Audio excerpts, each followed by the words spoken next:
మీ బంగారం తాకట్టులో ఉందా? విడిపించుకోలేక ఇబ్బందులు పడుతున్నారా? అయితే మీ బంగారాన్ని వెంటనే విడిపించి కొంటాం. గణేష్ గోల్డ్. మీరు సంప్రదించాల్సిన ఫోన్ నంబర్లు 9160266916 8712619507. శ్రీ గురుభ్యో నమః. శ్రీమాత్రే నమః. వాగీషాద్యా సుమనసః సర్వార్థానాముపక్రమే యం నత్వా కృతకృత్యా స్యుః తం నమామి గజాననం. శారదా శారదాంభోజ వదనా వదనాంభుజే సర్వదా సర్వదాస్మాకం సన్నిధిం క్రియాత్. శ్రీమాత్రే నమః. చంద్రగ్రహణము రాబోతుంది. శ్రీ విశ్వావసునామ సంవత్సరములో చంద్రగ్రహణం ప్రత్యేకంగా ఒక్కసారి మాత్రమే, అంటే మన హిందూ క్యాలెండర్ ప్రకారం చూసుకుంటే 2 సంవత్సరాలు, జనరల్ క్యాలెండర్ ప్రకారం చూసుకుంటే మాత్రం ఒక్కసారి. దక్షిణాయన పుణ్యకాలములో ఈ యొక్క చంద్రగ్రహణం రాబోతుంది. దక్షిణాయనములో చంద్రగ్రహణం రావడం వల్ల ఒక మంచి బెనిఫిట్ ఉంటుంది. దక్షిణాయనములో దేవతలు ప్రధాన కాలము అంటారు. సూర్యుడు మనకి ఎనర్జీని ఇచ్చేటువంటి కాలం. ప్రధాన కాలంలో చంద్రగ్రహణం సంభవించినప్పుడు ఎవరైతే గనక ఈ చంద్రగ్రహణము జరిగేటువంటి కాలములో చంద్ర అమృత సిద్ధి తంత్రం అనేటువంటి ఒక యాగం ఉంటుంది. చంద్రామృత సిద్ధి తంత్ర యాగానికి ఎవరైతే గనక పార్టిసిపేట్ చేస్తారో వాళ్ళకి భగవంతుడైనటువంటి సూర్యనారాయణుడు, కుబేరుడు అనుగ్రహిస్తాడు. ఎందుకోసమంటే చంద్రగ్రహణం ఏర్పడినప్పుడు ఈ భూమి లోపల ఎన్నో అరిష్టాలు జరుగుతాయి. మీకు అందరికీ బాగా తెలిసిన విషయమే, నేను మళ్ళీ చెప్పాల్సిన అవసరం లేదు. గ్రహణము పర్వకాలము అంటారు. పర్వకాలం అంటే ఏమిటి అంటే అత్యంత శ్రేష్టమైనటువంటి పుణ్యకాలము. ఎందుకు పుణ్యకాలము? చంద్రుడికి గ్రహణం జరిగితే అరిష్టము కదా, చంద్రుడు కనబడట్లేదు కదా, దాన్ని పుణ్యకాలం అని ఎలా చెప్తున్నారు అని అంటే, దేన్ని పుణ్యకాలం అంటారు అంటే ఏదైతే గనక సమయములో మనము చేసేటువంటి పూజ, యాగము, తర్పణము, జపము, ధ్యానము ఏ సమయంలో అయితే మనము ఇవన్నీ చేస్తామో ఆ చేసినటువంటి పుణ్య ఫలితము ద్విగుణీకృతమై, అంటే 10 రెట్లు కాదు 100 రెట్లు మనకి ఎప్పుడైతే ఫలితాన్ని ఇస్తుందో దాన్ని పర్వకాలము అంటారు. సమయము లోపల పర్వకాలాలు ఉంటాయి. ఎలాగైతే మనం తినే ఆహార పదార్థాలు అన్నీ తినేటివే, కానీ ఎప్పుడూ అవి తినకూడదు. తినడానికి ప్రతి ఒక్క ఆహార పదార్థం తినడానికి ఒక్కో సందర్భం ఉంటుంది. మామిడి పండు వేసవి కాలంలోనే వస్తుంది, అప్పుడే తినాలి. సీతాఫలాలు శరదృతువులో వస్తాయి, అప్పుడే తినాలి. ఇలా ఒక్కొక్క ఫలమునకు ఒక్కొక్క కాలం ఉంటుంది. అలాగే గ్రహణము కూడా అద్భుతమైన ఫలితాలు, అంటే అదృష్టయోగము, రాజయోగం ఇచ్చేటువంటి కాలము గ్రహణ కాలం. గ్రహణ కాలములో ఎవరు ఏదైతే పని చేస్తారో దాని యొక్క పుణ్య ఫలితము 100 రెట్లు ఎక్కువగా లభిస్తుంది. అయితే ఈ గ్రహణ సమయంలో చేయవలసిన కార్యక్రమాలు ఏంటంటే, 1 యాగము లేదా జపము లేదా దానము లేదా తర్పణము లేదా ధ్యానము. సో జప, తర్పణ, ధ్యాన, హోమాదులు ఎవరైతే గనక గ్రహణంలో చేస్తారో వాళ్ళని కుబేరుడు అనుగ్రహిస్తాడు. ఎందుకోసం అంటే, కుబేరుడు ఎందుకు అనుగ్రహించాలి? కుబేరుడు దేనికి అధిపతి? ధనానికి అధిపతి అని మనకు తెలుసు. కానీ అతడు యక్షరాజు. యక్షులు అనేటువంటి వాళ్ళు దేవతా సైన్యము. మీరు కొన్ని పుస్తకాలు చెప్తాను, కావాలంటే మీరు యక్షిణీ తంత్రం అని ఒక పుస్తకం ఉంటుంది, మీరు గూగుల్లో సెర్చ్ చేస్తే దొరుకుతుంది, చూడండి. దాని యొక్క మీకు ఈజీగా డౌన్లోడ్ కూడా అవుతుంది, హిందీలో డౌన్లోడ్ దొరుకుతుంది. యక్షిణీ తంత్రం అని చూడండి. ఒక్కొక్క యక్షిణికి ఒక్కొక్క శక్తి ఉంటుంది. యక్షులు ఏంటంటే వరాలు ఇచ్చేటువంటి వాళ్ళు యక్షులు. ఆ యక్షులు చాలా అద్భుతమైన శక్తి సంపన్నులు అవుతారు. విద్యా యక్షిణి ఉంటుంది, ధైర్య యక్షిణి ఉంటుంది, ధన యక్షిణి ఉంటుంది, జ్ఞాన యక్షిణి ఉంటుంది, సూక్ష్మదర్శిని యక్షిణి ఉంటుంది, తర్వాత నిధి దర్శన యక్షిణి ఉంటుంది. ఇలా చాలా యక్షిణులు ఉంటాయి. పెద్ద సైన్యం అది. ఎవరికి? కుబేరుడికి చాలా పెద్ద సైన్యం, యక్ష సైన్యం అంటారు. అందులో యక్షులు, యక్షిణులు. అందుకే మనం పాత సినిమాలో కనుక చూస్తే ఒక డైలాగ్ ఉంటుంది, యక్ష గంధర్వ కిన్నర కింపురుషాదులకు అని అంటారు. అంటే దేవతల్లో కేటగిరీస్ ఉంటాయి. దేవతల్లో ఏంటంటే సైనికులు, ఎవరైతే వరాలు ఇచ్చేటువంటి వాళ్ళు, శక్తి సంపన్నులు, సైన్యములో ఉండేటువంటి వాళ్ళు యక్షులు. తర్వాత దేవతలకి ఎంటర్టైన్మెంట్ చేసేటువంటి వాళ్ళు కిన్నరుడు, అంటే మృదంగము, సంగీతము, వాద్యము ఇదంతా చేసేటువంటి వాళ్ళు కిన్నరులు. తర్వాత గంధర్వులు. ఈ గంధర్వులు ఏంటంటే ఎప్పుడు కూడా కళా వినోదంలో ఉండేటువంటి వాళ్ళు గంధర్వులు. వీళ్ళు దేవతలని ఎప్పుడు కూడా వాళ్ళకి సేవ చేస్తూ ఉంటారు, దేవతలకి కావలసినవన్నీ కూడా చేస్తూ ఉంటారు. వీళ్ళు దేవతల యొక్క పర్సనల్ స్టాఫ్ అని కూడా చెప్పొచ్చు. తర్వాత కింపురుషులు. ఈ కింపురుషులు ఏంటంటే పూర్తిగా ఏదైతే దేవతల యొక్క అడ్మినిస్ట్రేటర్లో ఏదైతే ఉంటుందో అడ్మినిస్ట్రేటర్ వర్క్, అంటే మనకి గవర్నమెంట్ ఎంప్లాయీస్ ఎట్లానో అట్లా దేవతల్లో గవర్నమెంట్ ఎంప్లాయీస్ లాగా. గంధర్వులు ఎవరు అని అంటే దేవతల లోపల ప్రధానమైనటువంటి ఎవరైతే కనుక అడ్మినిస్ట్రేటర్లో ఉండేటువంటి, లైక్ ఐఏఎస్ ఐపీఎస్ కేటగిరీ మనం అనుకుంటాం కదా, అలాంటి కేటగిరీ. తర్వాత అందులోపలనే మళ్ళీ ఎంటర్టైన్మెంట్ ఫీల్డ్ వస్తుంది, ఇంకా అన్నీ వస్తాయి. అందులోపల యక్షులు చాలా కీలకం. యక్షులు ఎవరు అని అంటే గనక వాళ్ళకి పూర్తి తెలివితేటలు ఉన్నటువంటి వాళ్ళు. విమాన యక్షిణి ఉంటుంది, సౌభాగ్య యక్షిణి ఉంటుంది, వాళ్ళకి ఎన్నో కేటగిరీస్ ఉంటాయి. అలాంటి యక్షులు ఎవరు అంటే సైన్యము అని.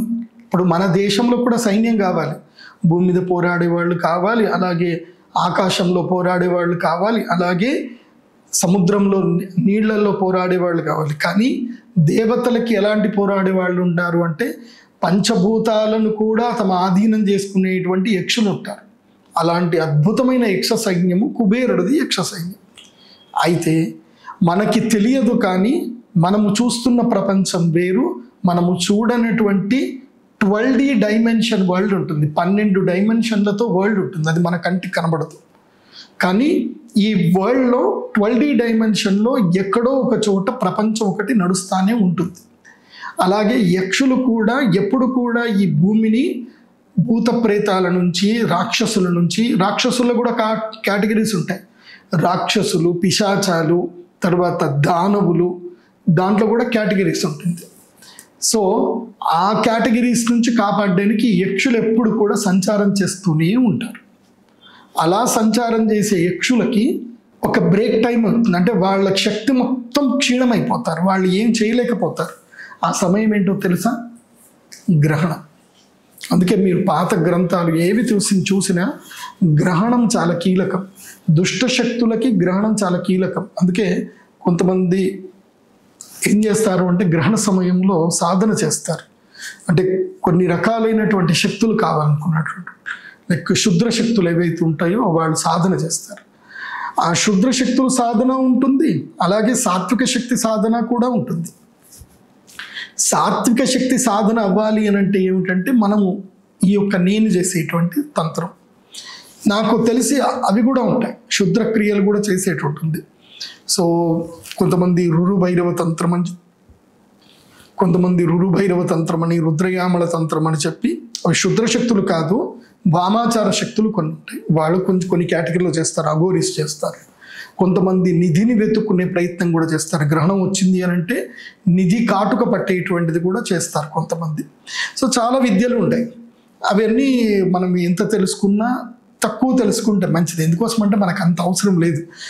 ఒకప్పుడు ఫార్వర్డెడ్ లేరు, ఇప్పుడు మనం అంతా ఫార్వర్డెడ్లో ఉన్నాం. ఇవాళ మనకి ఏం కావాలన్నా ఒక ఫోన్ కొడితే మనకు దొరుకుతుంది. సో నిధులు వెతుక్కోవడానికి మనకి ఇప్పుడు ఏమి కాళ్ళకి కాటుక పెట్టుకొని వాటికి వెళ్ళాల్సిన అవసరం లేదు. ఇప్పుడు మిషన్లు దొరుకుతున్నాయి, ఆ మిషన్లతో వెళ్ళిపోయిన మెటల్స్ ఎక్కడ మనకు దొరికిపోతున్నాయి. సో అవన్నీ వేస్ట్ అని చెప్తాను. మనమే ఒక గొప్ప నిధి, మనకు భగవంతుడు ఇచ్చిన తెలివితేటలో ఒక గొప్ప నిధి.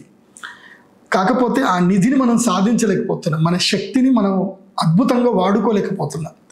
అలా వాడుకోవాలి, మన శక్తి ద్విగుణీకృతం కావాలి, మనకి దేవతల నుంచి శక్తి కావాలి. ఈ యక్షులు మనకి నార్మల్ టైంలో మనల్ని కాపాడాలంటే ఈ యక్షులకి మనము సబ్స్టిట్యూట్గా మనం అపాయింట్ అవ్వాలి. అపాయింట్ అయ్యి మనం ఏం చేయాలంటే ఈ గ్రహణం సమయంలో యాగం చేయాలి. దేవతలు కానీ యక్షులు కానీ వీళ్ళందరూ కూడా హవిర్భుజులు. ఆ సమయంలో మనం హవిస్సునిస్తే చాలు, వాళ్ళు శక్తివంతులు అవుతారు. సో ఆ టైంలో వాళ్ళకి మనము ఎలాగైతే కనుక వెంటిలేటర్ల మీద ఉన్నటువంటి వ్యక్తికి ఆక్సిజన్ ఇచ్చి ఎట్లాగైతే కాపాడతామో అలా గ్రహణ సమయంలో యక్షులకి మనము యజ్ఞ స్వాహాకారాలు ఇవ్వడం వల్ల యక్షులు బలవంతులు అవుతారు. సో అప్పుడు వాళ్ళు కృతజ్ఞతాపూర్వకంగా ఉంటారు. ఇంతమంది నాకు బలం చేకూర్చారు కాబట్టి, గ్రహణ సమయంలో వీళ్ళు మాకు సమయం చేకూర్చారు కాబట్టి, గ్రహణం అయిపోయిన తర్వాత వాళ్ళు శక్తివంతులు, వాళ్ళు న్యాచురల్ శక్తివంతులే, కానీ గ్రహణ సమయంలో శక్తి ఉండదు. కానీ మనము గ్రహణ సమయంలో మనం శక్తివంతులమై ఉంటాం, మనం న్యాచురల్ సమయంలో మనం శక్తి విహీనులమై ఉంటాం. మనం న్యాచురల్ సమయంలో వాళ్ళ మీద డిపెండ్ అయి ఉంటాం, యక్షుల మీద. వాళ్ళు మనం ఏం చేయకుండా వాళ్ళు మనల్ని కాపాడుతూ ఉంటారు. లేదంటే ఒక సైంటిస్ట్ అతను ఒక పుస్తకం రాశాడు, క్వాంటమ్ ఫిజిక్స్ మీద ఒక పుస్తకం రాశాడు. ఈ భూమిని అంతా కూడా ఒక అద్భుతమైన శక్తులు కాపాడుతున్నాయి, అలా ఆ శక్తులు కనుక కాపాడు ఉండకపోతే దాన్ని వాళ్ళు ఓజోన్ లేయర్ అని అంటున్నారు, కానీ అది కాదు. మనం ఓజోన్ లేయర్ అనుకుంటున్నాం, కానీ ఈ భూమికి సూర్యుడి నుంచి వచ్చేటువంటి కిరణాలని ఫిల్టర్ చేసి మన భూమికి కొన్ని ఏవైతే క్రిమి కీటకాలు, ఈ యొక్క యూనివర్సల్లో ఎన్నో క్రిమి కీటకాలు తిరుగుతున్నాయి, ఆ క్రిమి కీటకాలు ఏవి మన భూమికి వైరస్లు రాకుండా, అది కాకుండా మనకి ఒక లెవెల్ వరకు మాత్రమే మనకి శబ్దం వినిపిస్తుంది, ఒక లెవెల్ వరకు మాత్రమే మనం శబ్దాన్ని తట్టుకోగలుగుతాం. ఈ భూమి మీద కొన్ని శక్తులు ఆ శబ్దాన్ని కంట్రోల్ చేస్తున్నాయి. ఇప్పుడు చీమలు మాట్లాడుకుంటాయి, పక్షులు మాట్లాడుకుంటాయి, ఈగలు మాట్లాడుకుంటాయి, దోమలు మాట్లాడుకుంటాయి. వాటి శబ్దం వాటిదే, వాటి ఫ్రీక్వెన్సీ వాటిదే. మన ఫ్రీక్వెన్సీ మనం వేరు, మన ఫ్రీక్వెన్సీలో మనకి ఎనర్జీ చేస్తున్న శక్తులు వేరు. సో ఇవి వింటే మీకు అర్థమవుతుంది, అంటే ఈ యూనివర్సల్ని, ఈ ప్రపంచాన్ని కొన్ని శక్తులు కాపాడుతూ ఉన్నాయి అనేది మనకు అర్థమైపోతుంది. నేను కొన్ని పుస్తకాలు చదివినప్పుడు నేను ఆశ్చర్యపోయాను. ఈ క్వాంటమ్ ఫిజిక్స్ సంబంధించిన పుస్తకం చదివినప్పుడు ఇటు ఏదైతే కనుక రుద్రములో చెప్పేటువంటి తత్వాలు అన్నీ కూడా ఇందులోపల ఉన్నాయి. రుద్రము నమకం చమకం అనే తత్వంలో ఏవైతే శక్తుల గురించి చెప్పారు, శంచమే మయశ్చమేను కామశ్చమే కామశ్చమే సౌమనశ్చమే భద్రంచమే శ్రేయశ్చమే, ఇలా ఏవైతే చెప్తున్నారో ఈ అన్ని శక్తులు శివుడి నుంచి వచ్చిన ఆ శక్తులు, శివశక్తి స్వరూపాలన్నీ కూడా మనల్ని కాపాడుతుంది. అయితే గ్రహణ సమయంలో శక్తి విహీనులు అవుతాయి. అప్పుడు మనం అదృష్టవంతులు, మనకి పర్వకాలం. ఆ గ్రహణమే మనకి భారతదేశంలో ఈ సంవత్సరం కనిపిస్తుంది. నేను శ్రీచక్రపీఠంలో ప్రతిసారి గ్రహణ పూజలు చేస్తున్నాను. అయితే ఎక్కడ గ్రహణం జరిగినా, మనము భూమి మీద ఎక్కడ గ్రహణం కనబడినా శ్రీచక్రపీఠంలో గ్రహణ పూజ జరుగుతుంది. అయితే చాలామంది ఎక్కువగా రియాక్ట్ అవ్వరు. ఎందుకోసం అంటే మన దగ్గర అవ్వట్లేదు కదా, మనకెందుకు అని కొంతమంది క్వశ్చన్ చేస్తారు. కానీ ఇప్పుడు మాత్రం ఆ క్వశ్చన్ చేయడానికి ఛాన్స్ లేదు. ఈసారి శతభిష నక్షత్రంలో చంద్రగ్రహణం ఏర్పడుతుంది. 7వ తారీఖు సెప్టెంబర్ 2025వ తారీఖు రోజున రాత్రి 10 గంటల మొదలు మళ్ళీ నెక్స్ట్ డే మధ్యరాత్రి అయిపోయిన తర్వాత 1:30 వరకు 8th సెప్టెంబర్ 2025 1:30 AM వరకు, అంటే ఆద్యంత పుణ్యకాలము 3:30 గంటల సమయకాలము గ్రహణం ఏర్పడుతుంది. చంద్రగ్రహణం ఏర్పడుతుంది. కుంభరాశిలో శతభిష నక్షత్రంలో మేషలగ్నములో ఈ గ్రహణం ఏర్పడుతుంది. ఇది అద్భుతమైనటువంటి గ్రహణము. ఆద్యంత పుణ్యకాలము 3:30 గంటలు, గ్రహణ మధ్యకాలము 11 గంటల 45 నిమిషములు గ్రహణ కాలం. ఈ గ్రహణము చాలా అద్భుతమైనటువంటి శక్తి సంపన్నమైన గ్రహణం. అయితే ఇది శని యొక్క రాశిలో సంభవిస్తుంది. అదేవిధంగా రాహువు యొక్క నక్షత్రములోని ఈ గ్రహణం సంభవిస్తుంది. కాబట్టి ఇది మనకి అరిష్టము. మనకి అంటే భారతదేశానికి అరిష్టము, జలమునకు అరిష్టము. బాగా గుర్తుపెట్టుకోండి. కుంభరాశి జలతత్వ రాశి, కుంభము అంటే మట్టి కుండ. కాబట్టి కుండలో మనం ఏం పెడతాము అంటే ధాన్యములు పెడతాము, నీళ్లు పెట్టుకుంటాం, అన్నీ పెట్టుకుంటాం. కుంభరాశి యొక్క లక్షణం ఏంటంటే ఒక మనిషి నీటిని ఇలా జారివారుస్తున్నటువంటి కుంభరాశి యొక్క లక్షణం. ఘటము ఎత్తుకున్న లక్షణం, అది జలఘటం ఎత్తుకున్న లక్షణం. కాబట్టి కుంభరాశిలో ఈ గ్రహణం సంభవించినప్పుడు ఏం జరుగుతుంది అనంటే ముఖ్యంగా జలగండములు ఏర్పడతాయి. తీవ్రవాదుల నుంచి, ఎవరైతే దుర్మార్గులు ఉన్నారో వాళ్ళ నుంచి దేశానికి కంటక సమయం ఏర్పడుతుంది. రోగాలు బాగా పెరుగుతాయి. శతభిష నక్షత్రం దేనికి అంటే శతభిషక్ అంటే 100 ఔషధములు అని అర్థం. బిషక్ అంటే వైద్యుడు అని అర్థం. సో నక్షత్రాలలో వైద్యకీయ నక్షత్రం ఏమిటంటే శతభిష నక్షత్రము. ఇది మెడిసినల్ నక్షత్రం. ఇది కాబట్టి చంద్రుడు శతభిష నక్షత్రంలో ఉంటే మెడిసినల్ వాల్యూస్ ఇస్తాడు పౌర్ణమి రోజు. చంద్రుడు శతభిష నక్షత్రంలో ఎంటర్ అయ్యి యూనివర్సల్కి ఏంటంటే ఔషధ కిరణాలను ప్రసరింపజేస్తాడు. అలాంటి చంద్రుడు పౌర్ణమి రోజున శతభిష నక్షత్రంలో ఔషధ కిరణాలు ప్రసరింపచేయడు, తటస్థుడు అవుతాడు. భూమి యొక్క నీడ భూమి మధ్యలోకి వస్తుంది, అంటే భూమి నీడ లోపలికి చంద్రుడు ఎంటర్ అవుతాడు. కాబట్టి ఆరోగ్య సమస్యలు వస్తాయి. మనం ఇప్పటికే మే జూన్లో మనం కోవిడ్ వైరస్లు ఏదైతే సింగపూర్ కానీ వేరే దేశంలో కోవిడ్ ఒమిక్రాన్ వేరియంట్ అనే కొత్త వేరియంట్ వచ్చింది అని తెలుసుకుంటున్నాం. సో ఇలాంటి వైరస్లు ప్రబలిల్లేటువంటి అవకాశం ఉంటుంది.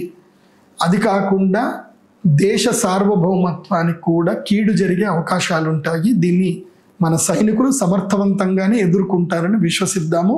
అమ్మవారికి కూడా నేను ప్రార్థన చేస్తాను. కాబట్టి ఈ సమయంలో మనం అందరం కూడా జాగ్రత్తగా ఉండడం చాలా ముఖ్యం. అందుకే ఈ చంద్రగ్రహణము ప్రత్యేకంగా మా శ్రీచక్ర పీఠం యొక్క దేవస్థానంలోనే చేయించడం జరుగుతుంది. ఈ చంద్రగ్రహణము 7 సెప్టెంబర్ రోజున రాత్రి 9 గంటల నుంచి గ్రహణం ప్రారంభమవుతుంది. మరి ఈ గ్రహణం యొక్క కార్యక్రమ వివరాలు ఎలా ఉంటాయో చెప్తాను, జాగ్రత్తగా వినండి. ఈ చంద్రగ్రహణానికి తప్పకుండా ముందుగానే అందరూ కూడా రిజిస్టర్ చేసుకోవాలి. ఈ గ్రహణంకి రిజిస్టర్ చేసుకున్న వ్యక్తులకు మాత్రమే లోపలికి అలౌడ్ ఉంటుంది. ఎట్లాగైతే సినిమా థియేటర్లో టికెట్ ఉంటేనే లోపలికి పంపిస్తారో ఎట్లాగైతే ఉంటుందో, అలాగే ఈసారి చంద్రగ్రహణానికి టికెట్ ఉన్నటువంటి వాళ్లకు మాత్రమే లోపలికి రానివ్వడం జరుగుతుంది. అందరికీ రానివ్వడము లేదు, జరగదు. ఎందుకోసమంటే పోయినసారి చాలామంది వచ్చేసారు, నాకు అసలు కంట్రోల్ చేయడం చాలా కష్టమయ్యింది, ఎక్కువ మంది వచ్చేసారు. కాబట్టి ఎవరెవరు వచ్చారు అనేది మీరు తప్పకుండా ముందుగానే రిజిస్టర్ చేసుకోవాలి. ఈసారి 120 మందికి మాత్రమే 120 మందికి మాత్రం అవకాశం ఉంటుంది. అందులోపల 120 మందికి ఎక్కువ మంది దాటితే మాత్రం అలో లేదు.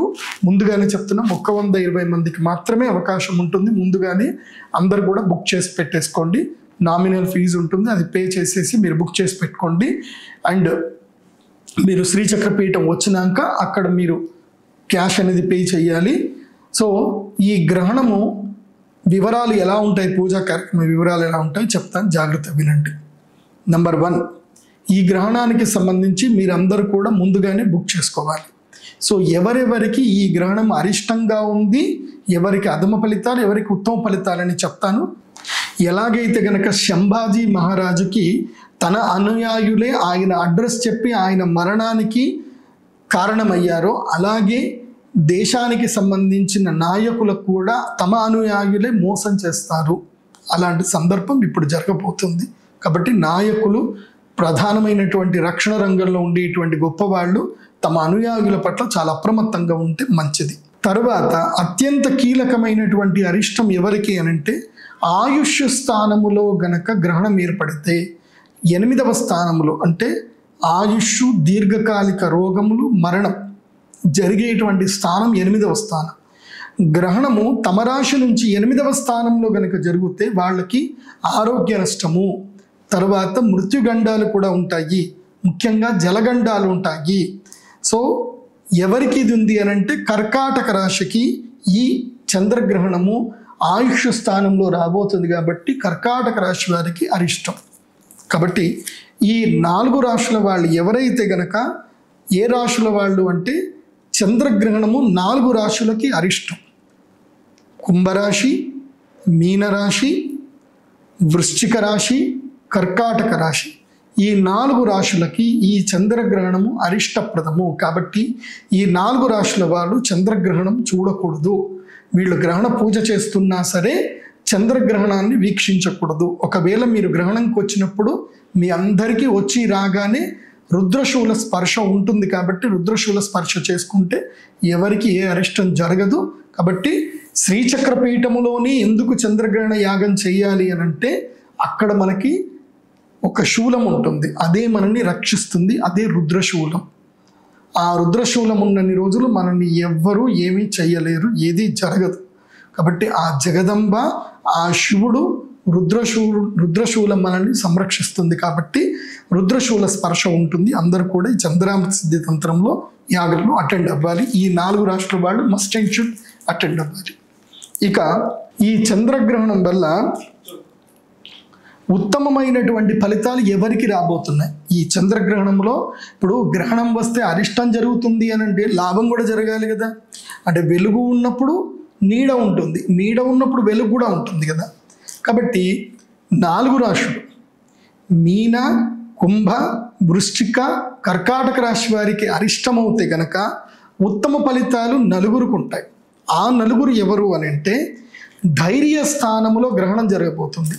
తమ యొక్క ధైర్య స్థానంలో గ్రహణం జరుగుతుంది కాబట్టి 3వ స్థానములు, దాన్ని ధైర్య స్థానాన్ని 3వ స్థానం అంటారు.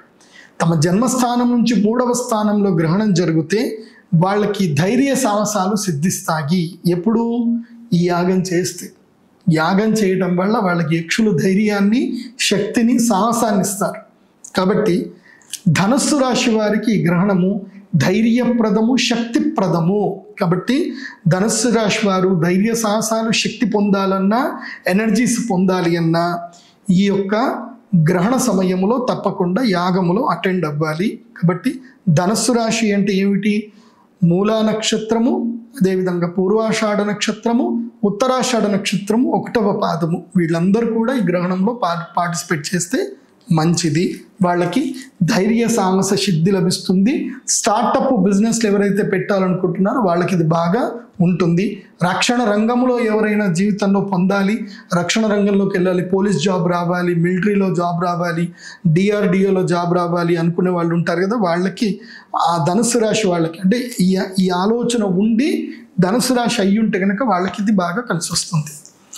తరువాత ఇంకోటి ఏంటంటే కొంతమంది పిల్లలు భయపడతా ఉంటారు, ఏం ధైర్యం చేయరు, మెట్లు ఎక్కమన్నా భయపడతారు. అలాంటి వాళ్ళకి అలాంటి లక్షణాలు ఉన్న ధనుసు రాశి వారికి ఇది మంచిది.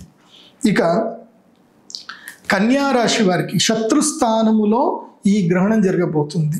బాగా గుర్తుపెట్టుకోండి, మన జీవితంలో మనకి సమస్యల్లా వచ్చేది అంటే శత్రువుల వల్ల, రుణము వల్ల, రోగము వల్ల, దుఃఖము వల్ల, పీడ వల్ల, నష్టము వల్ల, అకాలంలో జరిగేటువంటి గండాల వల్లనే మన జీవితంలో పెద్ద నష్టం వచ్చే అవకాశం ఉంటుంది. మరి అలాంటి నష్టము రావద్దు అని అంటే ఎవరికి అంటే ఇవన్నీ కేటగిరీస్లో కన్యా రాశి వారికి మాత్రమే ఆపర్చునిటీ ఉంది. అంటే అప్పులు తీరాలన్నా, శత్రు బాధలు పోవాలి అన్నా, రుణాలు తీరాలన్నా, రోగ బాధలు పోవాలి అన్నా కన్యా రాశి వారికి 6వ స్థానంలో గ్రహణం జరుగుతుంది. కాబట్టి కన్యా రాశి వారు ఈ గ్రహణంలో చంద్రామృత సిద్ధితంత్ర యాగం చేసుకొని చంద్రామృత శివలింగాన్ని ప్రసాదంగా తీసుకోండి, మిస్ చేసుకోవద్దు. కన్యా రాశి వారికి ఈ కేటగిరీలో వస్తారు. ఇక 10వ స్థానంలో గ్రహణం ఏర్పడుతుంది. తమ రాశి నుంచి 10వ స్థానంలో గ్రహణం ఏర్పడితే 10వ స్థానం ఏంటి అంటే రాజ్యస్థానము, కర్మస్థానము. చాలామంది నా కర్మ ఇంతేనా, నా జీవితం మారదా అని అనుకుంటారు కదా. కర్మ, సో పాపకర్మ ఫలితం అంతా కూడా పోయి శక్తి రావాలి, మంచి ఉద్యోగం రావాలి, మంచి వ్యాపారంలో సెటిల్ అవ్వాలి, కొత్తగా ఏదైనా వ్యాపారం స్టార్ట్ చేయాలి, జీవితంలో మార్పు రావాలి, సెటిల్ అవ్వాలి, లైఫ్లో సెటిల్ అవ్వాలి, స్టెబుల్గా ఇన్కమ్ రావాలి అని ఎవరికైతే ఉంటుందో వాళ్ళు ఒకవేళ కనుక వృషభ రాశి అయ్యి ఉంటే వాళ్ళకి ఈ ఆపర్చునిటీ ఉంటుంది. వృషభ రాశిలో పుట్టి మీరు లైఫ్లో సెటిల్ అవ్వాలి, మీకు ఆపర్చునిటీ రావాలి, ఉద్యోగం రావాలి, మీ కర్మ ఫలితాలు మీకు ఏవైతే నష్టం చేస్తున్న కర్మ ఫలితాలు పోవాలి అనుకుంటే మాత్రం వృషభ రాశి వారికి మాత్రం ఇది ఆపర్చునిటీ. వీళ్ళు ఈ కేటగిరీలో వస్తారు వృషభ రాశి వారు. కాబట్టి వృషభ రాశి వారి యాగం చేసుకోవడం వల్ల వాళ్ళకి ఈ లాభాలు ఉంటాయి. రాజ్యలాభము, ఉద్యోగ లాభము, వ్యాపారం చేసుకోవడానికి అనుకూలతమైన సిద్ధి కలిగేటువంటి మీకు అనుకూలమైన కాలము మీకు ఈ గ్రహణం వల్ల సిద్ధిస్తుంది. రాజయోగ సిద్ధి కలుగుతుంది వృషభ రాశి వారికి. ఇక లాభస్థానములో గ్రహణం జరుగుతుంది అంటే తమ రాశి నుంచి లాభస్థానంలో గ్రహణం జరుగుతుంది ఎవరికి అనంటే మేషరాశి వారికి జరుగుతుంది. మేషరాశి వారైతే ఇక్కడ నక్క కాలు తొక్కినట్టే. ఎందుకోసమంటే మేషరాశి వారైతే ఇక నక్క తోక తొక్కినట్టే. ఇది బాగా గుర్తుపెట్టుకోండి. ఎందుకోసం నక్క తోక తొక్కడం ఏంటి అని అంటే అదే అదృష్టం. ఎందుకోసం అంటే ఆల్రెడీ మీకు ఏలినాటి శని ఉంది, ఇటు గురువు అనుగ్రహం లేదు, ఇటు శని అనుగ్రహం లేదు, కానీ మీకు లాభస్థానంలో రాహువు లాభాలు కలిగిస్తాడు. అయితే ఈ రాహు వల్ల నెగిటివ్ వల్ల పాజిటివ్ కలుగుతుంది మేషరాశి వారికి.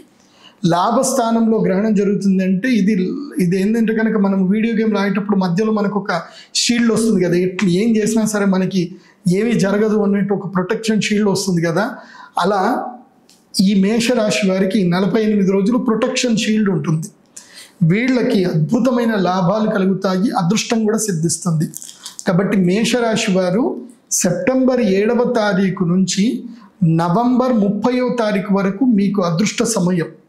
ఈ అదృష్ట సమయాన్ని మీరు ఎవరు కూడా మిస్ చేసుకోవద్దు మేషరాశి వాళ్ళు. ఈ చంద్రగ్రహణ సమయంలో చంద్రామృత సిద్ధి తంత్రం చేసుకుంటే మేషరాశి వారికి లాభము రాజయోగ సిద్ధి కలుగుతుంది. ఇది బ్రైట్ ఆపర్చునిటీ మేషరాశి వారి మిస్ చేసుకోవద్దు. ఇక నార్మల్ మీకు ఇష్టం ఉంటే రండి, లేకపోతే లేదు. ఆ 4 రాశులు ఎవరు అని అంటే ధనస్థానములో మకర రాశి వారికి ధనస్థానంలో జరుగుతుంది. కాబట్టి మకర రాశి వాళ్ళు గనక, మకర రాశి వాళ్ళు అంటే ఎవరు అని అంటే ఉత్తరాషాఢ నక్షత్రం 3 పాదాలు, శ్రవణము ధనిష్ట నక్షత్రం యొక్క 2 పాదాలు. మకర రాశి వారు ఈ చంద్రామృత సిద్ధి తంత్రం యాగం చేసుకుంటే ధనయోగ సిద్ధి కలుగుతుంది. తాతల ముత్తాతల నుంచి ఏమైనా కోర్టు కేసులో ఉంటే గనక అవి అన్నీ కూడా పోయి చక్కగా లాభం రావాలి, ధనం రావాలి, నష్టవస్తు ధన ప్రాప్తి కావాలి అనుకుంటే మకర రాశి వాళ్ళు ఎవరైనా డబ్బులు పోగొట్టుకున్నా, ఆస్తులు అమ్ముడు పోవట్లేదు అనుకున్నా వాళ్ళు మాత్రం ఈ యాగం తీసుకుంటే వాళ్ళకి మేలు జరుగుతుంది, వాళ్ళకి 2వ స్థానంలో జరుగుతుంది. కాబట్టి ఇక తులారాశి. తులారాశిలో మెయిన్గా నేను చెప్పేది ఎవరికి అంటే సంతానం లేనటువంటి వాళ్ళు, అదేవిధంగా విద్యా ప్రాప్తి కలగనేటువంటి వాళ్ళు, అదేవిధంగా కీర్తికి సౌఖ్యం లేని, అంటే ఎంత చేసినా పేరు రాదు అలాంటి వాళ్ళు ఈ యాగం చేసుకోవచ్చు. ఎందుకోసం అంటే మీకు పంచమస్థానం జరుగుతుంది కాబట్టి ముఖ్యంగా విద్యార్థులు, మీ పిల్లలు ఎవరైనా సరే ఎంత చదివినా గుర్తుండట్లేదు, ఏది చేసినా అసలు వాళ్ళు చదువులో ఎదగట్లేదు, వాళ్ళకి మాత్రం అది తులారాశిలో పుట్టుంటే కనుక వాళ్ళకి ఇది లక్కీయెస్ట్ టైం. కాబట్టి వాళ్ళు కూడా వచ్చి యాగం చంద్రామృత సిద్ధితంత్రం యాగం చేసుకోవచ్చు. తర్వాత మిథున రాశి. ఈ మిథున రాశి వారికి భాగ్యస్థానంలో గ్రహణం జరుగుతుంది కాబట్టి లైఫ్లో ఒక మ్యాజిక్ జరగాలి, ఒక అద్భుతం జరగాలి, అది జరిగితే తప్ప నా జీవితం మారదు అని అనుకుంటే కనుక అది మిథున రాశి వారు అయితే కనుక వాళ్ళకి ఇది బ్రైట్ ఆపర్చునిటీ, వాళ్ళు కూడా యాగం చేసుకోవచ్చు. ఇక సింహరాశి. ఎవరికైతే పెళ్ళిళ్ళు అవ్వట్లేదు, పెళ్ళి కానటువంటి వాళ్ళు, అసలు లైఫ్లో కరువులో బతుకుతున్నటువంటి వాళ్ళు, అదేవిధంగా ముఖ్యంగా భార్యాభర్తల మధ్యన సరి అయినటువంటి సయోధ్యత లేనటువంటి వాళ్ళు సింహరాశిలో ఉంటే గనక వాళ్ళు వచ్చి ఈ యాగం చేసుకున్నట్లయితే వాళ్ళకు కూడా మేలు జరుగుతుంది. ఇవి ఏ రాశులు ఈ యొక్క గ్రహణ సమయంలో వచ్చి పూజ చేసుకోవాలో వివరణ. ఇప్పుడు ఈ గ్రహణ కార్యక్రమము ఎలా ఉంటుంది, ఎవరెవరు ఏమేమి తెచ్చుకోవాలో అన్ని వివరణ చెప్తాను. ఫస్ట్ నెంబర్ 1, ఎవరెవరైతే ఈ రాశి కేటగిరీలో ఉన్నారో నేను చెప్పినవన్నీ కూడా మళ్ళీ మొత్తం కూడా వినండి. pradeepjoshi.com వెబ్సైట్కి వెళ్ళండి. అందులోపల నామినల్ ఫీజు ఉంటుంది, లేదంటే మా కాల్ సెంటర్కి కాల్ చేయండి. 9248000143 9849229634 నంబర్కి కాల్ చేయండి. వాళ్ళు కొంచెం అడ్వాన్స్ అమౌంట్ వేయమని చెప్తారు, అంటే అడ్వాన్స్ బుకింగ్ అమౌంట్ ఉంటుంది, ఆ బుకింగ్ అమౌంట్ వేయమని చెప్తారు. మీరు ఆ అమౌంట్ గూగుల్ పే కానీ ఫోన్పే కానీ చేయండి. ఫోన్పే గూగుల్ పే చేసేటప్పుడు తప్పకుండా అకౌంట్లో పేరు చూడండి, ప్రదీప్ జోషి, బ్యాంకింగ్ నేమ్ తప్పకుండా చూడండి, ప్రదీప్ జోషి అని నా పేరు ఉంటుంది. నా పేరు చూడండి, చూసి స్క్రీన్ మీద కనిపిస్తున్న నంబర్కే, నా వెబ్సైట్లో ఉన్న నంబర్లకే తప్పకుండా పే చేయండి. ఇది బుకింగ్ అయిపోయింది. తర్వాత గ్రహణంకి మీరు ఏమేమి ప్రిపేర్ అవ్వాలి. 7వ తారీఖు గ్రహణం ఉంది కాబట్టి మీరు 7వ తారీఖు రోజున మధ్యాహ్నము 1 నుంచి 5 గంటల మధ్య లోపలనే శ్రీచక్ర పీఠానికి రీచ్ అయిపోవాలి. ఉదయం నుంచి మీరు ఎప్పుడు రీచ్ అయినా పర్వాలేదు, లాస్ట్ టైం 5 గంటలు. 5 గంటల లోపల అందరు కూడా మా శ్రీచక్ర పీఠానికి రీచ్ అవ్వాలి. 5 గంటలకి గేట్లు క్లోజ్. 5 గంటల తర్వాత ఎవరు వచ్చినా ఇంకా నాట్ అలౌడ్. 5 గంటల లోపలనే వచ్చేయాలి. వచ్చి మీరు భోజనాలు ఏవైనా చేసేది ఉంటే కనుక మధ్యాహ్నం 5 గంటల లోపలనే భోజనాలన్నీ కంప్లీట్ చేసేసుకోండి. ఏమైనా తినేది ఉంటే 5 గంటల లోపలనే భోజనాలు చేయండి. శ్రీచక్ర పీఠంలో కూడా భోజనం సిద్ధమై ఉంటుంది. ఎవరు వచ్చినా మధ్యాహ్నం భోజనం అయితే రెడీ ఉంటుంది. 5 గంటల వరకే భోజనాలు, 5 గంటల తర్వాత భోజనాలు బంద్. 5 గంటలకు అన్ని క్లోజ్, గేట్ క్లోజ్డ్, భోజనాలు క్లోజ్ అన్నీ.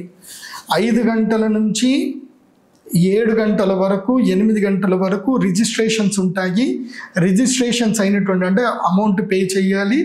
వాళ్ళకి ఏదైతే కనుక పూజా సామాగ్రి కిట్ ఏదైతే ఉందో ఆ కిట్ తీసేసుకొని రెడీ ఉండాలి.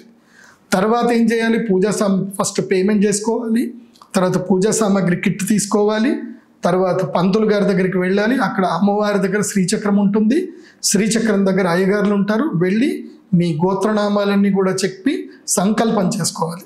సంకల్పం చేసుకొని వెళ్ళి యాగానికి సంబంధించిన ఏవైతే ఉంటుందో అవన్నీ కూడా తీసుకొని వెళ్ళి మీరు యాగమండపం దగ్గర 8 నుంచి 9 గంటల మధ్యలోనే యాగమండపం దగ్గర కూర్చోవాలి. మ్యాక్సిమం 9:30 దాటితే యాగమండపానికి రాకపోతే యాగమండపానికి కూడా రానివ్వు. బాగా గుర్తుపెట్టండి. 9 గంటల లోపల అందరూ కూడా యాగమండపం లోపల సిద్ధమై కూర్చోవాలి. ఇక్కడ 9 గంటల నుంచి నేను ఎంటర్ అవుతాను. అక్కడి నుంచి నేను ఈ గ్రహణం ఏంటి, ఏ శక్తి ఏంటి, ఎందుకు జరగబోతుందని కొంచెం వివరణ ఇచ్చి, గ్రహణ సమయంలో అంతఃకరణ శుద్ధి చాలా ముఖ్యం. ఏ యాగం చేసుకున్నా అంతఃకరణ శుద్ధి ఉండాలి. ఎందుకోసమంటే మీరు ఏవేవో ఆలోచనలతో వస్తారు. ఆ ఆలోచనలతో యాగం చేయకూడదు. యాగం చేయడానికి మనం సిద్ధం అవ్వాలి. మన శరీరాన్ని, మన మనస్సును సిద్ధం చేయాలి. ముఖ్యంగా మనస్సును సిద్ధం చేయాలి. కాబట్టి నేను కొన్ని మాటలు చెప్తాను. మీ మనస్సు సిద్ధి చేసుకొని సిద్ధంగా ఉండండి గ్రహణంకి. అప్పుడు యాగము నేను మంత్రోచ్చారణ స్టార్ట్ అవుతుంది. 10 గంటలకు యాగం మొదలవుతుంది. 10 గంటల నుంచి 1 గంటల వరకు 3 గంటల సమయంలో యాగం జరుగుతుంది.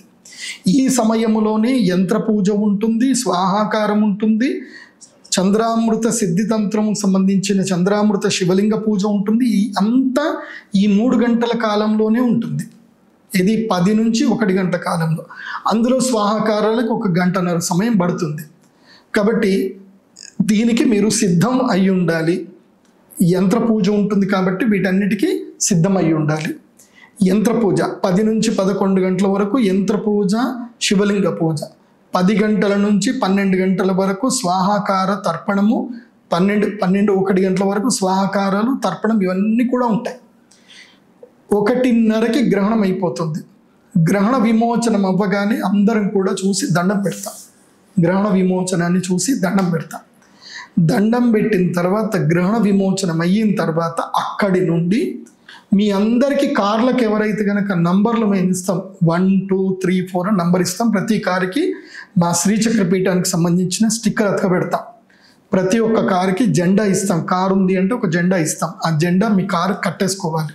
లేదంటే మా పిల్లలు కట్టేస్తారు. మా పిల్లలు ఎవరైతే ఉంటారో వాళ్ళు మీ ప్రతి ఒక్క కారుకి శ్రీచక్ర పీఠం జెండా కడతారు.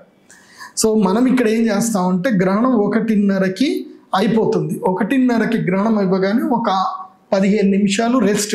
కాలకృత్యాలకు వెళ్తారు, కాళ్ళు చేతులు కడుక్కుంటారు, చూసుకొని రెస్ట్ తర్వాత ఏంటి, అందరూ కూడా కార్లు ఎక్కాలి. ముందు నా కారు ఉంటుంది, వెనక మీ అందరి కార్లు బయలుదేరి 2 గంటలకి బయలుదేరుతాం. 2 గంటలకి బయలుదేరి 3:30 వరకు మనము బాసరికి చేరుకుంటాం. బ్రాహ్మీ ముహూర్తంలో 3 గంటల వరకు గోదావరి నదికి అందరం కూడా చేరుకుంటాం. గోదావరి నదికి చేరుకున్న తర్వాత అక్కడ రుద్రశూల స్నానం ఉంటుంది. తప్పకుండా రుద్రశూల స్పర్శతో రుద్రశూల స్నానం ఉంటుంది. అయితే మీరు ఎవరెవరైతే వస్తున్నారో మీకు అందరికీ కూడా సీరియల్ నెంబర్స్ ఉంటాయి. 1, 2, 3, 4 అని సీరియల్ నెంబర్స్ ఇస్తాం అటెండెన్స్ ఇచ్చినట్టు.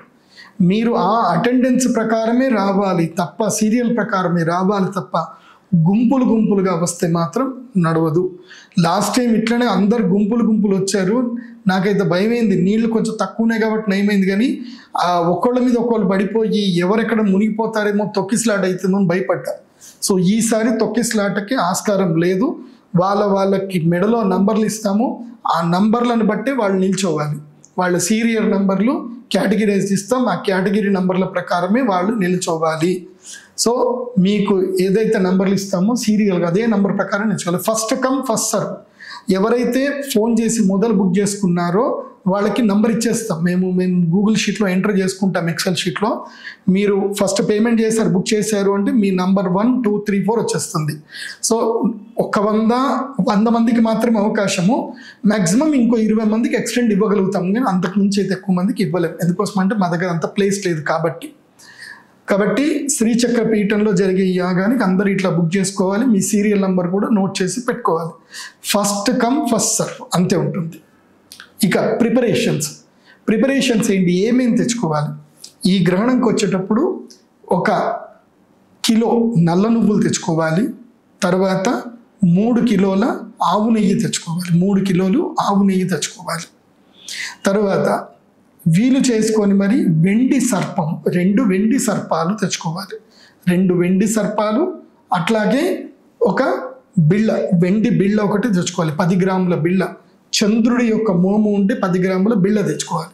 ఒకవేళ మీరు తెచ్చుకోలేకపోతే శ్రీచక్ర పీఠంలో కూడా ఉంటారు, వాళ్ళకి మీరు 550 రూపాయలు పే చేయాలి. 550 రూపాయలు పే చేస్తే మీకు 2 సర్పాలు, ఒక ఏదైతే కనుక ఒక బిళ్ళ ఇవ్వడం జరుగుతుంది.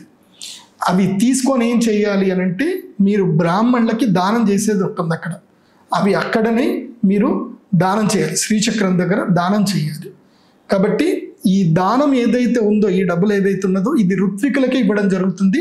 శ్రీచక్ర పీఠానికి ఉంటుంది. ఎవరైతే గ్రహణం యొక్క యాగ పూజ చేస్తారో, మంత్రోచ్చారణ చేస్తారో, అప్పుడు ఆ బ్రాహ్మణులకు అందరికి కూడా సంభావన రూపంలో ఇది ఇవ్వడం జరుగుతుంది. బాగా గుర్తుపెట్టుకోండి. కాబట్టి ఇది సర్పాలు మీరు తెచ్చుకోలేక పర్వాలేదు, అక్కడ మేము ఇస్తాం, తీసుకొని మీరు అందరూ దానం చేస్తే చాలు అక్కడ. ఇది సర్పదానం. తర్వాత ఇంకా మీరేమైనా దానాలు చేయాలనుకుంటున్నారు, గ్రహణ సమయంలో అత్యంత శ్రేష్టమైన దానము ఏదైతే ఇస్తారో అది ద్విగుణీకృతమైన దానం వస్తుంది. కాబట్టి ఆ సమయంలో ముఖ్యంగా ఈ రాశుల వాళ్ళు బాగా గుర్తుపెట్టుకోండి. ఈ రాశుల పేర్లు చెప్తున్నాను: కుంభము, మీనము, మేషం. ఈ 3 రాశులకి ఏలినాటి శని ఉంది. వీళ్ళకి ఏ దానం చేయాలి అని అంటే, దేవస్థానానికి ఇనుము దానం చేయండి. మీరు ఈ అమౌంట్ కాకుండా ఎక్స్ట్రా ఏదైతే అమౌంట్ కనుక మీరు పెట్టుకొని అక్కడికి రండి. అక్కడ ఇనుము మేము పెడతాము, అక్కడ మీరు సంకల్పం చేయండి. గ్రహణ సమయంలో అమ్మవారి దేవాలయ నిర్మాణానికి మేము ఇనుము దానం చేస్తున్నాము అని చెప్పి, ఏదైతే స్టీల్ ఏదైతే ఉందో స్టీల్ దానం చేస్తున్నామని చెప్పి మీరు ఎంతైనా దానం చేయండి. స్టీల్ అక్కడనే మనకి స్టీల్కి సంబంధించిన ఎవరైతే మన దేవస్థానానికి స్టీల్ ఎవరైతే కనుక ప్రొడ్యూస్ చేస్తారో, ఎవరైతే మనకి తెచ్చిస్తారో, ఆ స్టీల్ కంపెనీ వాళ్ళు అక్కడే ఉంటారు. మీరు ఇక్కడ డబ్బులు కట్టడము, రిసిప్ట్ తీసుకోవడము, మేము వాళ్ళకి అక్కడనే డబ్బులు ఇవ్వడం. మేము ఆ డబ్బులు చేతితో ముట్టం. ఎందుకోసమంటే ఏలినాటి శని పోవాలి అని అంటే స్టీల్ దానం చేయాలి, ఇనుము దానం చేసేసేయాలి. సో అది దేవాలయ నిర్మాణానికి దానం చేస్తే ఏలినాటి శని ఇబ్బందులు కలగవు. కాబట్టి మీరు ఎంతైనా దానం చేయొచ్చు. ఇప్పుడు మా శ్రీచక్ర పీఠంలో ఇప్పుడు జరుగుతున్న అమ్మవారి యొక్క ఆలయ నిర్మాణానికి ఏంటంటే, మేము ఒక పిల్లర్కి 1 lakh రూపీస్ తీసుకుంటున్నాం. ఒక పిల్లర్ వేయడానికి 1 lakh, అంటే 56 పిల్లర్లు ఉన్నాయి. 56 పిల్లర్లకు 56 లక్షలు. సో 56 లక్షలు పెడితే ఒక స్లాబ్ అవుతుంది అని అనుకుంటున్నాము. అది ఎంతవరకు సాధ్యమో చూడాలి. మీ వరకు అయితే కనుక ఒక్కొక్క పిల్లర్ని మీరు డొనేషన్ చేయాలనుకుంటే, మీరు పిల్లర్ డొనేషన్ చేస్తే ఆ పిల్లర్ మీద మీ పేరు రాయడం జరుగుతుంది. మీ తల్లిదండ్రుల పేరు మీదనా, ఎవరి పేరు మీద అయినా సరే, మీరు ఒక పిల్లర్ని నేను డొనేషన్ చేస్తున్నాను, అది 56 మందికి మాత్రమే అవకాశం ఉంటుంది. సో ఎంతమంది అయినా ఆ 56 మంది పే చేస్తే 56కి సంబంధించిన పిల్లర్లలో వాళ్ళ పేర్లు వాళ్ళకి రాయడం జరుగుతుంది. ఇది దానం చేయడంలో. ఇంకా సువర్ణ దానం ఎవరైనా చేయాలనుకుంటున్నారు, అమ్మవారికి సువర్ణం ఏదైతే కనుక బంగారముతో చేసినటువంటి ఏదైతే ఉందో అమ్మవారికి కిరీటం చేయించాలనుకుంటున్నాం. కాబట్టి ఎవరైనా బంగారం దానం చేద్దాం అనుకుంటున్నారు, వాళ్ళు కూడా మీరు గోల్డ్ కూడా దానం చేయొచ్చు. మీరు తులము దానం చేయవచ్చు, 1 గ్రాము దానం చేయొచ్చు, మీ ఇష్టం ఏదైనా అక్కడ దానం చేయవచ్చు. ఇక ప్రధానమైనది చెప్తున్నాను, ఇది చాలా ఇంపార్టెంట్, ఇది ఎవ్వరు మిస్ చేయొద్దు. మీరు ఎంత తొందరగా దేవస్థానానికి వస్తే అంత మంచిది. 7వ తారీఖు ఉదయమే 9 గంటల వరకు వస్తే మంచిది. మీకోసం ఏంటంటే అభీష్ట సిద్ధి గ్రంథం అని అమ్మవారి ముందు ఒక గ్రంథం పెడతాం. అభీష్ట సిద్ధి గ్రంథం శ్రీచక్రం ముందు అభీష్ట సిద్ధి గ్రంథం ఉంటుంది. ఒక పీఠ ఉంటుంది, ఆ పీఠ దగ్గరనే మీరు కూర్చోవాలి. కేవలం 2-3 నిమిషాలు 5 నిమిషాలే టైం ఉంటుంది, అంతకన్నా ఎక్కువ టైం ఉండదు. కాబట్టి అభిష్ట సిద్ధి గ్రంథములో మీ పేరు, మీ ఫోన్ నెంబరు, మీ ప్రొఫెషన్ అంతా రాసి మీ కోరిక ఏదైతే ఉందో మీరు అక్కడ రాయాలి. ఆ గ్రంథంలో రాయాలి. అభిష్ట సిద్ధి గ్రంథంలో మీ కోరిక రాయాలి. రాసి మీరు ఏమైతే మొక్కుకుంటున్నారో ఆ మొక్కు కూడా మీరు అక్కడ రాయాలి. రాసి అమ్మవారికి మీరు నివేదన చేయాలి. ఈ అభీష్ట సిద్ధి గ్రంథము ఎప్పుడు కూడా అమ్మవారి పాదపద్మాల దగ్గరనే పెడతాం. ఎప్పుడు పాదపద్మాల దగ్గర ఉంటుంది. ఈ అభీష్ట సిద్ధి గ్రంథం అమ్మవారి దగ్గర ఉంది అంటే అర్థం ఏంటి? మీరు ఏదైతే కోరిక కోరుతారో అది అమ్మవారు చూస్తారు అనేది బాగా గుర్తుపెట్టుకోండి.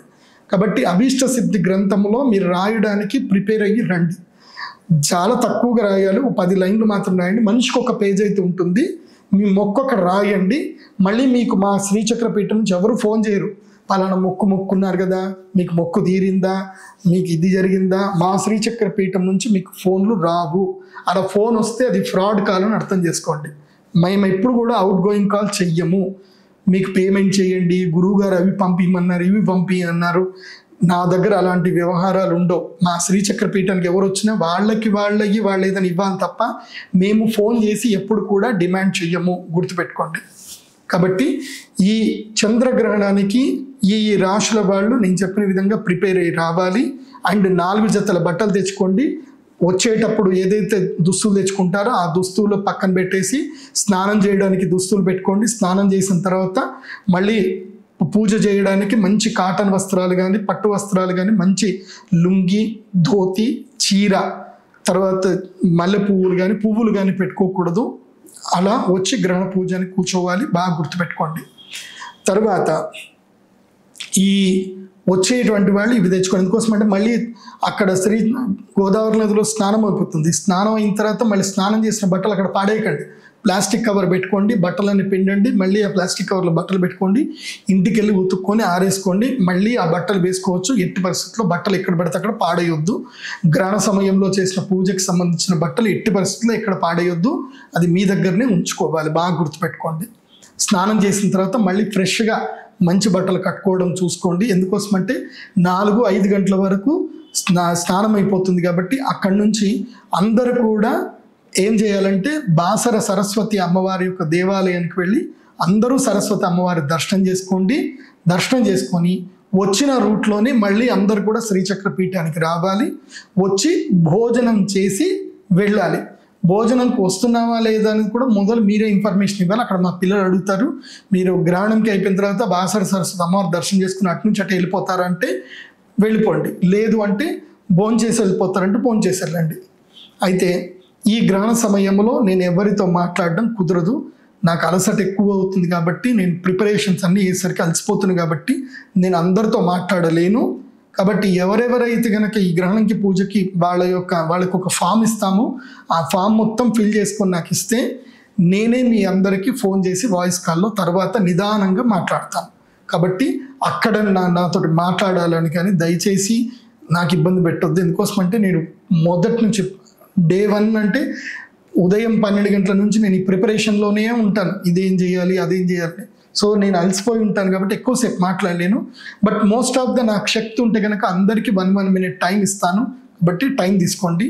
ఈసారి ఎవరు కూడా బెల్లము, లవంగాలు ఏవి తెచ్చుకోవద్దు. ఎవరికి కూడా మంత్రించి ఇవ్వడం జరగదు. తెచ్చుకుంటే తెచ్చుకోండి, అమ్మవారి ముందు పెట్టండి, అమ్మవారికి చూపించండి, మీ కోరిక కోరండి, అదే ప్రసాదంగా తీసుకెళ్ళండి. కానీ మాత్రం నేను మంత్రించి ఇవ్వడాలు అయితే జరగదు. ఎందుకోసమంటే నాకు సమయము శక్తి సరిపోవట్లే. శక్తి చాలా తగ్గిపోతుంది అనమాట. అంతమందికి ఎవరికి నేను సరిగ్గా చేయలేకపోతున్నా. కాబట్టి మీరు అందరూ బెల్లం తీసుకొస్తే అందరు కలిపి బెల్లం ఒక దగ్గరికి వేసేయండి. అందరూ లవంగం తీసుకొచ్చి అక్కడ మీకు పెడతాం, బుట్టలు పెడతాము.